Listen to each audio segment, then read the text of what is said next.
పరిధిలోని ప్రభుత్వ CSC గోదాంలో civil supply vigilance అధికారులు దాడులు చేశారు.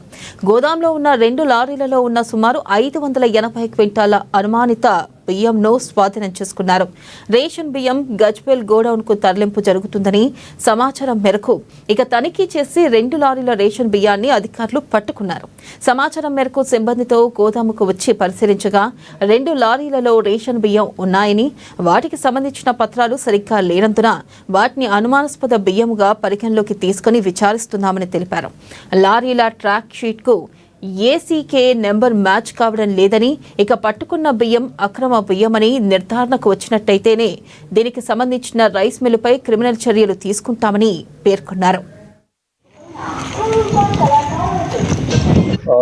2 లారీలు ఏపీ 28 టీడీ 1467 ఏపీ 28 టీఏ 7997 అనే 2 లారీలు రైస్ తీసుకొని ఈ సిఎస్సి గోడౌన్ తుర్కపల్లిలో ఈ సిఎస్సి ఎల్డబ్ల్యూసి గోడౌన్ ఉంది. ఇక్కడ ఈ గోడౌన్లో పార్క్ అయి ఉన్నాయి.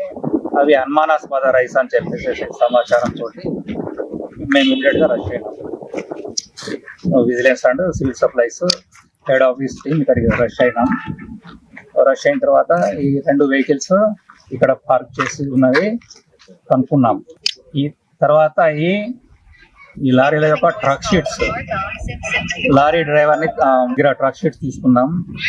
2 ట్రక్ షీట్స్ లో వెరిఫై చేస్తే ఇవి శ్రీ హనుమాన్ రైస్ మిల్ తుర్కపల్లి నుండి అతను సిఎంఆర్ రైస్ మిల్లు సిఎంఆర్ బాటి కింద ఈ 2 లారీలు ఒక్కొక్క లారీలో 290 క్వింటాల్స్ 2 లారీలు కలిపేసేసి 580 క్వింటాల్స్ లోడ్ రైస్ సిఎంఆర్ కింద అతను గోడౌన్కు అప్పచెప్తున్నాడు.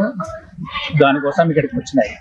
మా అనుమానం ఏంటి అని మాకు వచ్చిన సమాచారం ఏంటంటే అతను తన రైస్ మిల్లు కాకుండా వేరే ప్లేస్ నుండి ప్రొక్యూర్ చేసుకొని అతని మిల్లు పేరు మీద ఈ గోడౌన్కి అప్పచెప్తున్నా అనే సమాచారంతో వచ్చినాం. ఆ ట్రక్ షీట్లో ఏసీకే నంబర్స్ అని ఉన్నాయి. ఈ civil supplies ACK number allot చేస్తుంది. ఆ ఏసీకే నంబర్స్ మ్యాచ్ చేస్తే ఏదైతే అసైన్ చేసిన లారీకి అసైన్ చేసిన లోడ్కి అసైన్ చేసిన ఏసీకే నంబర్ అలాంటి బ్యాగు సింగిల్ బ్యాగ్ కూడా ఏ లారీలో మ్యాచ్ కావట్లేదు. కాబట్టి ఈ సస్పెక్టెడ్ పీడిఎస్ కింద